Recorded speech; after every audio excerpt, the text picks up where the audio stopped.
আল্লাহ আমার রব, এই রবি আমার সব। দামে দামে তুন মনে তারি অনুভব। তোমার দুনিয়াতে আমি যেদিকে তাকাই, অথই নিয়ামতে ডুবে আছি সবাই। পাক পাখালির গানে শুনি তসবি কলরব, তসবি কলরব। আল্লাহ আমার রব, এই রবি আসসালামু আমার আলাইকুম। সব। আলহামদুলিল্লাহ, আসসালাতু ওয়াসসালামু আলা রাসূলিল্লাহ। প্রিয় দর্শক, আপনারা যারা দেশে আছেন প্রবাসে, সবাইকে জানাই অনেক অনেক প্রীতি ও শুভেচ্ছা। শুরু হলো এনটিভি আয়োজিত এবং লাভ হলো নিবেদিত অনুষ্ঠান আপনার জিজ্ঞাসা। আপনাদের সাথে আছি আমি জয়নুল আবেদিন আজাদ। আর আপনাদের মনে জায়গা প্রশ্নের জিজ্ঞাসার জবাব দিচ্ছেন বিশিষ্ট আলেম ডক্টর মোহাম্মদ সাইফুল্লাহ। আসসালামু আলাইকুম ওরহমতুল্লাহি ওবরাকাতুহ। প্রিয় দর্শক, চলুন তাহলে জিজ্ঞাসার জগতে শুরুতে একটি ইমেল পাঠিয়েছেন আবুল কাশেম জামালপুর থেকে। লিখেছেন, দাঁড়িয়ে খাবার খাওয়া যাবে কি, এ ব্যাপারে ইসলাম কি বলে? ধন্যবাদ আবুল কাসেম ভাই। প্রয়োজনে যদি কোনো ব্যক্তি দাঁড়িয়ে খাবার খান, এটা জায়েজ রয়েছে, না জায়েজ নয়। দাঁড়িয়ে অথবা হেঁটে খাবার খাওয়া জায়েজ। প্রয়োজন হলে দাঁড়িয়ে অথবা হেঁটে খেতে পারবেন।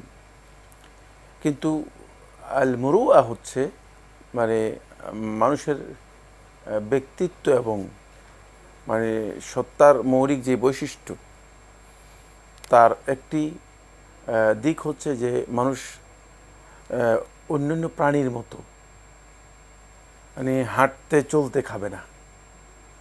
ফলে একেবারে জাহিরি যুগ থেকে আরম্ভ করে ইসলামের আগমন এবং ইসলামের পরবর্তী যুগ পর্যন্ত খাবারের আদব যারা বর্ণনা করেছেন, তারা সবাই এই কথা বলেছেন যে খাবারের আদব হচ্ছে খাবেন তিনি বসে ধীরস্থিরভাবে, সুন্দরভাবে। কারণ আপনি যদি খাবারের মধ্যে মানুষ আর কুকুর অথবা অন্য প্রাণীর মধ্যে পার্থক্য না করেন, তাহলে আপনার খাবারটা কেমন হলো? যেমন একজন ব্যক্তি হাঁটতে হাঁটতে খাচ্ছে, যে কেউ দেখুক তাকে সে কিভাবে বিবেচনা করবে? সেই কারণে আদব হচ্ছে, যদি কেউ খেতে চান তিনি অবশ্যই বসে খাবেন, এটা হচ্ছে খাওয়ার আদব। কিন্তু আমরা ইসলামী শরিয়া দৃষ্টিভঙ্গিতে যখন যাব, তখন শরিয়া মানুষের বিভিন্ন সমস্যার দিকগুলো বিবেচনা করেছে, সীমাবদ্ধতাকে হ্যাঁ, সীমাবদ্ধতার বিষয়গুলো বিবেচনা করেছে। ফলে সেখানে শরিয়া এসে মানুষদের জন্য সহজ করেছে। যদি কোনো ব্যক্তির প্রয়োজন দেখা দেয় অথবা তিনি এখন বসার সুযোগ পাচ্ছেন না, সেক্ষেত্রে তার জন্য জায়েজ, তিনি হাঁটতে হাঁটতে খেতে পারবেন অথবা দাঁড়িয়েও খেতে পারবেন। দাঁড়িয়ে খাওয়া হারাম বা নিষিদ্ধ নয়। জি জায়েজ, কিন্তু উত্তম নয়। জি প্রিয় দর্শক, আমরা খুবই গুরুত্বপূর্ণ বিষয়ে অবগত হলাম। আমাদের হাতে আরেকটি ইমেল পাঠিয়েছেন মুস্তাক আহমেদ নরসিংদী ঘোড়াশাল থেকে। লিখেছেন, আল্লাহ তাআলার জিকিরগুলো যদি কেউ বাংলাতে করে তা কি শুদ্ধ হবে? যেমন আল্লাহু আকবরের বাংলায় আল্লাহ মহান, এভাবে বললে কি শুদ্ধ হবে? জিকিরগুলো যদি বাংলায় করেন তাহলে তার সে জিকির হবে না। যে আজকারগুলো সরাসরি নুসুসের মাধ্যমে এর টেক্সটগুলো সাব্যস্ত হয়েছে, বক্তব্যগুলো সাব্যস্ত হয়েছে, সেগুলো কেউ বাংলায় যদি করেন তাহলে এটি তার জিকির হিসেবে সাব্যস্ত হবে না। তবে কোনো সন্দেহ নেই, আল্লাহ তাআলা প্রশংসা করলে আল্লাহ মহান, আল্লাহ সুবহানাহু ওয়া তাআলা সম্পর্কে যদি কেউ মানে তার নিজের ভাষায় তিনি আল্লাহ তাআলার শ্রেষ্ঠত্ব ও বড়ত্বের বিষয়গুলো তুলে ধরেন, এটা একটা তার মানে এই কাজটি উত্তম কাজ, ভালো কাজ। কিন্তু জিকির হিসেবে সেটা বিবেচিত হবে না, যেহেতু জিকিরের জন্য সুনির্দিষ্ট শব্দ দেওয়া রয়েছে, সেটাই আপনাকে বলতে হবে। এবং সেটা রাসূলুল্লাহ সাল্লাল্লাহু আলাইহি ওয়াসাল্লাম শিক্ষা দিয়েছেন এবং শিখে নিতে বলেছেন। সাহাবায়ে কেরামদেরকে রাসূলুল্লাহ সাল্লাল্লাহু আলাইহি ওয়াসাল্লাম শিক্ষা দিয়েছেন। এই আজকারগুলো যেগুলো আমরা বিভিন্ন সময় সকাল সন্ধ্যার আজকারগুলো, সলাতের আজকারগুলো, তারপরে এটাকে যেমন ঘুমানোর জন্য যে আজকারগুলো রয়েছে, তারপরে বিভিন্ন আমাদের প্রয়োজনীয় কাজে, ওয়াশরুম ইত্যাদিতে যে সমস্ত আজকারগুলো রয়েছে, মসজিদে আসা যাওয়ার ক্ষেত্রে যে আজকারগুলো রয়েছে, এগুলো রাসূলুল্লাহ সাল্লাল্লাহু আলাইহি ওয়াসাল্লাম সাহাবায়ে কেরামদেরকে মুখস্থ করতে এবং শিখতে রাসূলুল্লাহ সাল্লাল্লাহু আলাইহি ওয়াসাল্লাম বলেছেন এবং শিক্ষা দিতেন। এমনকি রাসূলুল্লাহ সাল্লাল্লাহু আলাইহি ওয়াসাল্লাম শিক্ষা দিয়ে সাহাবায়ে কেরামদের কারো কাছ থেকে ইন্টারভিউ নিয়েছেন। এক সাহাবীকে রাসূলুল্লাহ সাল্লাল্লাহু আলাইহি ওয়াসাল্লাম প্রশ্ন করেছেন। প্রশ্ন করে সাহাবী যে শুধু একটি শব্দ, রাদিতু বিল্লাহি রাব্বান ওয়া বিল ইসলামি দীনান ওয়া বিমুহাম্মাদিন নাবিয়্যান। রাসূলুল্লাহ সাল্লাল্লাহু আলাইহি ওয়াসাল্লাম শিক্ষা দিয়েছেন এইভাবে, কিন্তু সাহাবী বলেছে রাদিতু বিল্লাহি রাব্বান ওয়া বিল ইসলামি দীনান ওয়া বিমুহাম্মাদিন রাসূলান। রাসূলান নাবিয়্যানের মধ্যে বিশাল কোনো পার্থক্য নেই, কিন্তু রাসূলুল্লাহ সাল্লাল্লাহু আলাইহি ওয়াসাল্লাম সংশোধন করে দিয়েছেন। তাহলে বোঝা যাচ্ছে যে এই শব্দগুলোর বিশেষত্ব রয়েছে, এগুলো একটা বৈশিষ্ট্য মণ্ডিত, যেহেতু এগুলোর মাধ্যমে আল্লাহ রাব্বুল আলামিনের জিকির করতে আল্লাহ সুবহানাহু ওয়া তাআলা আমাদেরকে নির্দেশ দিয়েছেন। তাই এই শব্দগুলো কেউ যদি অনুবাদ করেন, অনুবাদ এটা আল্লাহ তাআলার হয়তো প্রশংসা হবে, আল্লাহ তাআলার পরিচয় হবে, কিন্তু অনুবাদটা জিকির হিসেবে গ্রহণযোগ্য হবে না। এই কারণে সলাতের মধ্যে যে আজকারগুলো আছে সেগুলোর অনুবাদ কেউ যদি পড়েন তাহলে তার সলাত আদায় হবে না। যেমন সুবহান রাব্বিয়াল আযীম, আমরা যখন সলাতের মধ্যে পড়ি সুবহান রাব্বিয়াল আযীম, মানে আমার মহান রবের পবিত্রতা বর্ণনা করছি। যদি কেউ সলাতের মধ্যে গিয়ে সুবহান রাব্বিয়াল আযীমের পরিবর্তে তিনি বলেন যে আমার মহান রবের পবিত্রতা বর্ণনা করছি, তার এই বক্তব্য সঠিক, কোনো সন্দেহ নেই, কিন্তু তার সালাত হবে না, যেহেতু সালাতের মধ্যে এটা যেভাবে জিকির হিসেবে এসেছে ঠিক সেভাবেই কী করতে হবে, বলতে হবে এবং আদায় করতে হবে। খুবই গুরুত্বপূর্ণ বিষয় আমরা অবগত হলাম।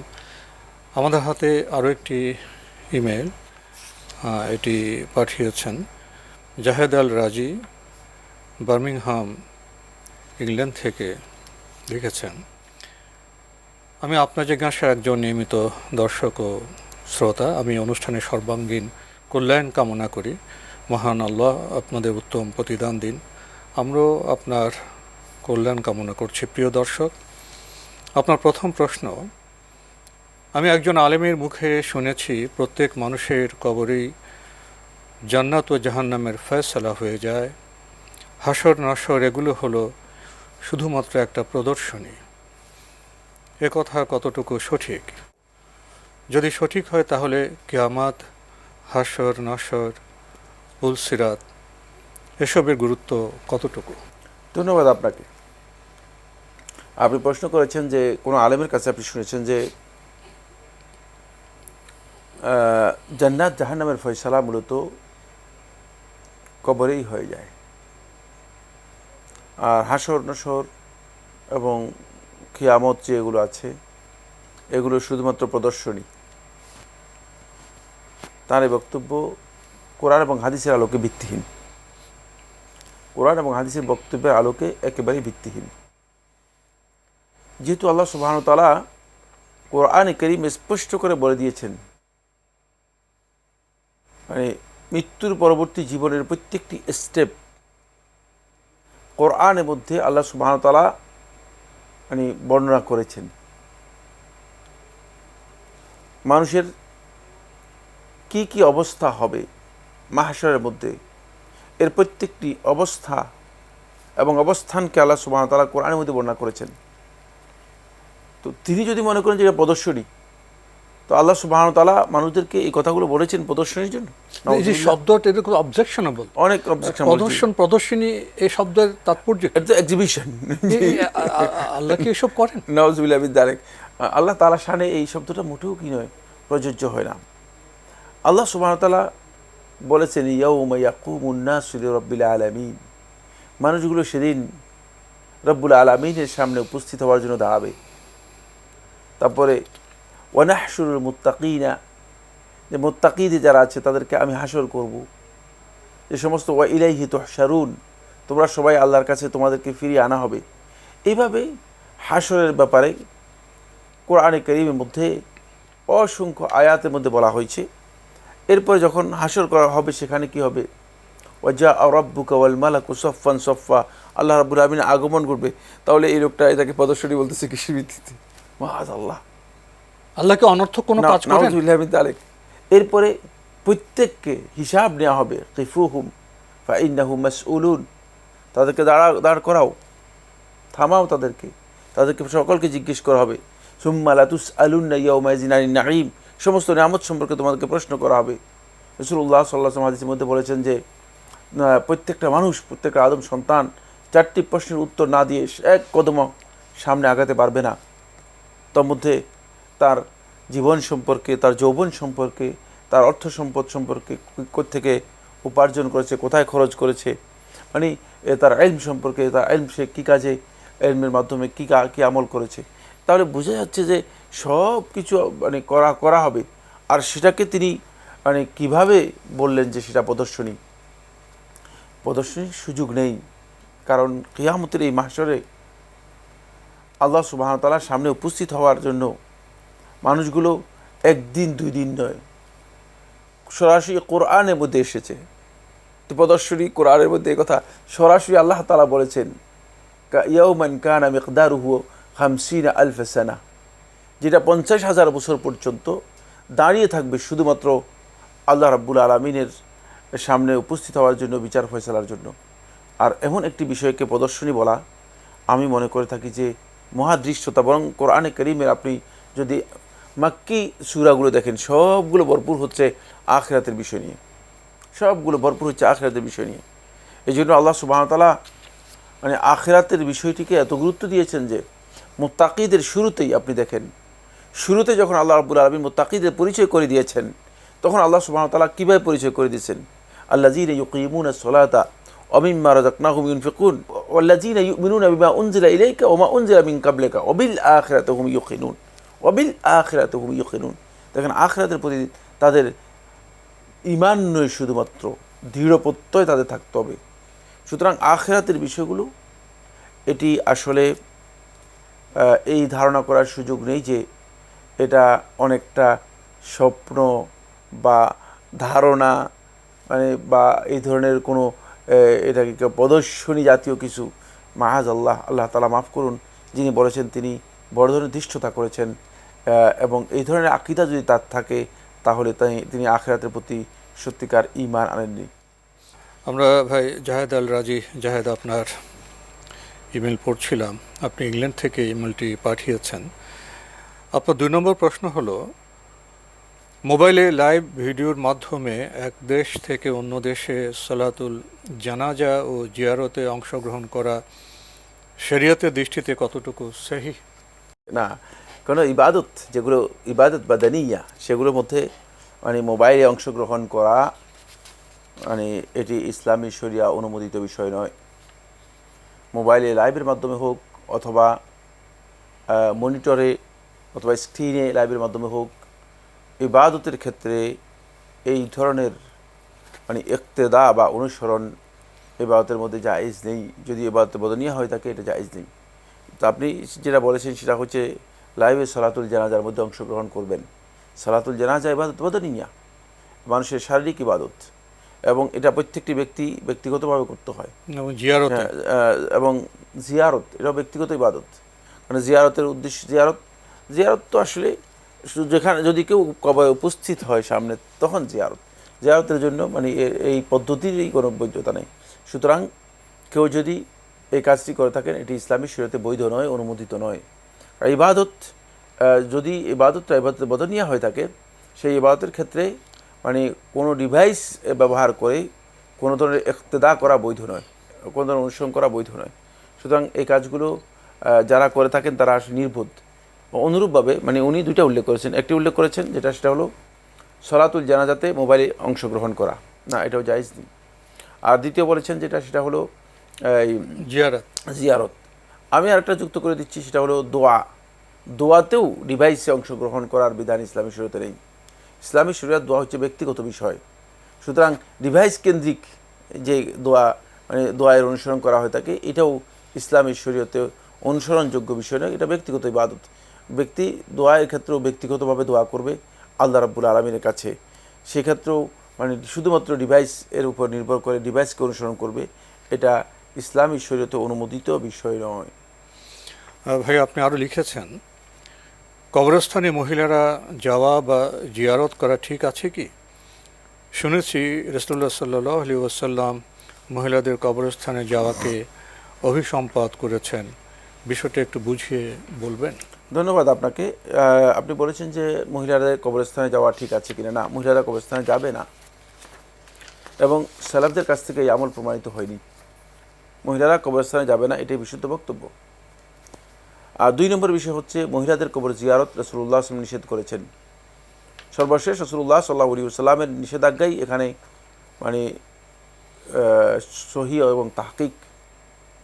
ফলে যেহেতু নেহা রাসূলুল্লাহ সাল্লাল্লাহু আলাইহি ওয়াসাল্লাম যুগওয়ারাতিল কবুর, রাসূলুল্লাহ সাল্লাল্লাহু আলাইহি ওয়াসাল্লাম কবর জিয়ারতকারী নারীদেরকে নিষেধ করেছেন।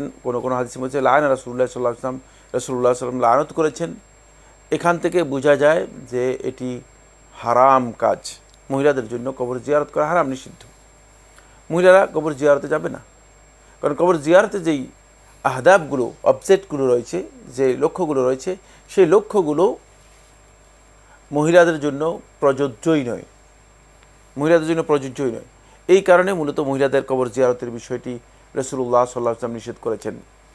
এই মাসআলার মধ্যে আলেমদের কিছু দ্বিমত আছে, দ্বিমত নেই এ কথা আমি বলছি না, তবে যে দ্বিমতটুকু রয়েছে দ্বিমতটি যথাযথ নয়, দলিলের ভিত্তিতে শক্তিশালী নয়। দলিলের ভিত্তিতে শক্তিশালী বক্তব্য হচ্ছে যেটি আমরা বললাম। তার কারণ হচ্ছে রাসূলুল্লাহ সাল্লাল্লাহু আলাইহি ওয়াসাল্লাম একদিকে নিষেধ করেছেন মহিলাদেরকে, দ্বিতীয় দিকে রাসূলুল্লাহ সাল্লাল্লাহু আলাইহি ওয়াসাল্লাম লানত করেছেন, অভিসম্পাত মানে অভিশাপ দিয়েছেন। এটা তো কঠিন বিষয়। তৃতীয় যে বিষয়টি সেটা হলো এই মানে যুগ যুগ ধরে আমরা দেখতে হবে, যুগ যুগ ধরে সালফে সালেহিনের আমল সাব্যস্ত হয়নি। আল্লাহ রাসূল সাল্লাল্লাহু আলাইহি ওয়াসাল্লামের সময়, রাসূলুল্লাহ সাল্লাল্লাহু আলাইহি ওয়াসাল্লামের সময় রাসূলুল্লাহ সাল্লাল্লাহু আলাইহি ওয়াসাল্লামের মেয়েদের কবর দেওয়া হয়েছে, রাসূলুল্লাহ সাল্লাল্লাহু আলাইহি ওয়াসাল্লামের সময় রাসূলুল্লাহ সাল্লাল্লাহু আলাইহি ওয়াসাল্লামের স্ত্রীদের কবর দেওয়া হয়েছে, রাসূলুল্লাহ সাল্লাল্লাহু আলাইহি ওয়াসাল্লামের রাসূলুল্লাহ সাল্লাল্লাহু আলাইহি ওয়াসাল্লামের ফুফিদের কবর দেওয়া হয়েছে। তারপর রাসূলুল্লাহ সাল্লাল্লাহু আলাইহি ওয়াসাল্লামের সময় মুসলিম নারীদের অনেকেরই কবর দেওয়া হয়েছে।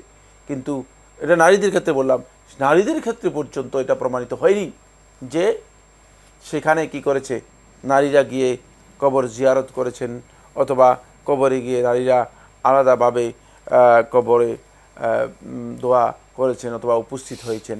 এজন্য যেহেতু রাসূলুল্লাহ সাল্লাল্লাহু আলাইহি ওয়াসাল্লাম নিষেধ করেছেন, অভিশাপ দিয়েছেন, এই কাজটি সহি বক্তব্য হচ্ছে এটি বৈধ নয়, বরং হারাম। এবং আহলুত তাহকিকের মধ্যে বেশিরভাগ আহলুত তাহকিক এই কথাই বলেছেন। এই মাসআলার মধ্যে আমরা শেখ মুহাম্মদ সালেহ উসাইমিন রহমতুল্লাহের ফতোয়ার মধ্যে এটাকে হারাম দেখেছি, শেখ আব্দুল আজিজ বিন বাজ রহমতুল্লাহের ফতোয়ার মধ্যে হারাম দেখেছি। আরও যে সমস্ত আলেমরা মুক্তাদা মানে যাদেরকে আমরা অনুসরণ করি এই যুগে যারা আসলে তাহকিকের দিক থেকে অনুসরণীয়, তাদের ফতোয়ার কিতাবগুলো থেকে আমরা দেখেছি যে এটা হারাম। ভাই জাহেদ আল রাজি, আপনার বাকি প্রশ্নগুলোর জবাব আমরা অন্য কোনো সময়ে দেওয়ার চেষ্টা করব। আমাদের হাতে একটি ইমেল পাঠিয়েছেন আলী খান, টরেন্টো, কানাডা থেকে লিখেছেন, I have one question.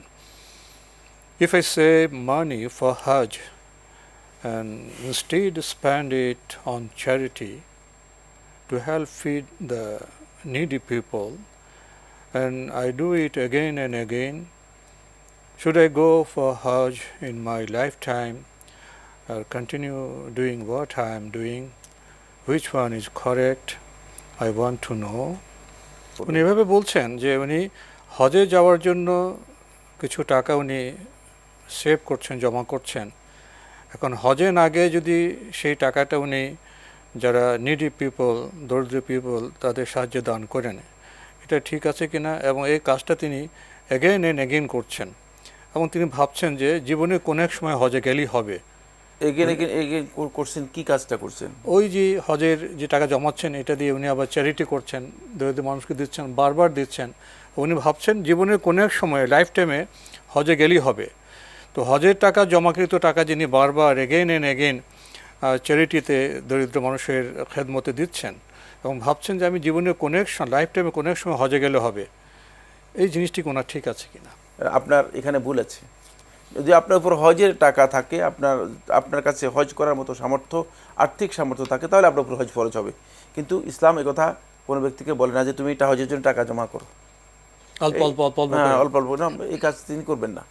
এই কাজ করার ইসলামী বিধান নেই। জীবনযাপন করতে গিয়ে কোনো সময় টাকা এসে গেলে, ইসলাম আবেগের নাম নয়, ইসলাম আবেগের বিষয় নয়। ইসলাম হচ্ছে বিধান, সুনির্দিষ্ট বিধান দেওয়া আছে, সেই বিধান অনুসরণ করার নাম। বিধানকে অনুসরণ করতে পারলে তিনি মুসলিম হবেন। আর আবেগ দিয়ে ইসলামকে মানে পালন করার চেষ্টা করলে তিনি ইসলামের মধ্যে ভুল করবেন, ইসলামকে এক্সিড করে যাবেন। মানে তিনি ইসলামকে এক্সিড করে মানে লাভ দিয়ে তিনি ইসলামের বাইরে চলে যাবেন, অতিক্রম করে যাবেন। সুতরাং এটা খেয়াল রাখতে হবে যে এখানে আপনার জমা করার বিষয় নেই। হ্যাঁ, আপনার উপর যদি হজ ফরজ হয় তাহলে আপনাকে হজই করতে হবে, সেখানে আপনি চ্যারিটির কাজ করলে আপনার চলবে না। এখন আপনি টাকা জমাইছেন হজের জন্য, হজের জন্য টাকা জমানোর পরে যদি আপনার উপর হজ ফরজ হয়ে যায় তাহলে আপনি হজই করবেন, সেখান থেকে এগেইন অ্যান্ড এগেইন চ্যারিটি করতে পারবেন না, কারণ আপনার উপর হজ ফরজ হয়ে গিয়েছে। হজ ফরজ হয়ে যাওয়ার পর আপনি হজ করবেন, আপনাকে অবশ্যই প্রথম হজ করতে হবে। হজ করার পরে ফরজ আদায় হয়ে গেলে তারপরে আপনি নফল হজ করবেন কি করবেন না সেটা আপনার ব্যক্তিগত বিষয়। সেখানে আপনি চ্যারিটিও করতে পারেন, সেখানে আপনি চ্যারিটিও করতে পারেন, নফল হজও করতে পারেন, আবার চ্যারিটি নফল হজের মধ্যে সমন্বয় করতে পারেন। কিন্তু মানে এটা আপনার প্রশ্নের মধ্যে মানে মূল জায়গায় কি রয়েছে, মূল জায়গায় অস্পষ্ট রয়ে গেছে, সেটা হচ্ছে মানে আপনি টাকা জমাচ্ছেন, আপনার কি হজ আদায় করার মতো সামর্থ্য হয়েছে কিনা সেটা আপনি উল্লেখ করেননি। প্রিয় দর্শক, আমরা জানলাম খুবই গুরুত্বপূর্ণ বিষয়ে। আমাদের হাতে আরও একটি ইমেল পাঠিয়েছেন আবদুল্লাহ আল মামুন, লিখেছেন, কাপড়ে নাপাকি লাগলে কি পুরো কাপড় ধুয়ে দিতে হবে নাকি নাপাকি জায়গাটুকু ধুয়ে দিলেই হবে? ধন্যবাদ আপনাকে। নাপাকি যে জায়গাটা লাগবে সেটা ধুলেই যথেষ্ট, পুরো কাপড় ধোয়ার কোনো প্রয়োজন নেই, নাপাকি যতটুকু জায়গার মধ্যে লেগেছে ওই জায়গাটুকু ধুলেই হয়ে যাবে, পুরো কাপড় ধোয়ার কোনো প্রয়োজন নেই, কারণ পুরো কাপড় তো নাপাক হয়নি। জি, তো আজকে আমাদের এখানে শেষ করতে হচ্ছে। আপনাকে অনেক ধন্যবাদ। আপনাকে অনেক ধন্যবাদ। প্রিয় দর্শক, আমরা দেখছিলাম এনটিভি আয়োজিত এবং লাভ হ্যালো নিবেদিত অনুষ্ঠান আপনার জিজ্ঞাসা। আমাদের অনুষ্ঠান আপনারা এনটিভি অনলাইনেও দেখতে পারবেন, ভিজিট করুন www.ntvbd.com। এছাড়া ইউটিউব এবং আমাদের ভেরিফাইড ফেসবুক পেজে অনুষ্ঠান দেখতে পারবেন। পাক না পাক এই প্রসঙ্গটি মুসলমানদের জন্য খুবই গুরুত্বপূর্ণ, বিষয়টি ইবাদতের সাথে জড়িত। তবে এখানে বাড়াবাড়ির কোনো সুযোগ নেই, আমাদের যথা বিষয়ে যথা কাজ করতে হবে। চিঠি লিখুন, প্রশ্ন পাঠান আমাদের ঠিকানায়। পরিচালক আপনার জিজ্ঞাসা, এনটিভি, বিএসসিসি ভবন, 7ম তলা, 102 কাজী নজরুল ইসলাম অ্যাভিনিউ, কারওয়ান বাজার, ঢাকা 1215। ইমেল অ্যাড্রেস আপনার জিজ্ঞাসা @ntvbd.com। মহান আল্লাহ আমাদের সবাইকে নিরাপদে রাখুন, রাখুন শান্তিতে। আসসালামু আলাইকুম। আল্লাহ আমার রব, এই রবি আমার সব, দামে দামে তুন মনে তারি অনুভব। আল্লাহ আমার রব, এই রবি আমার সব।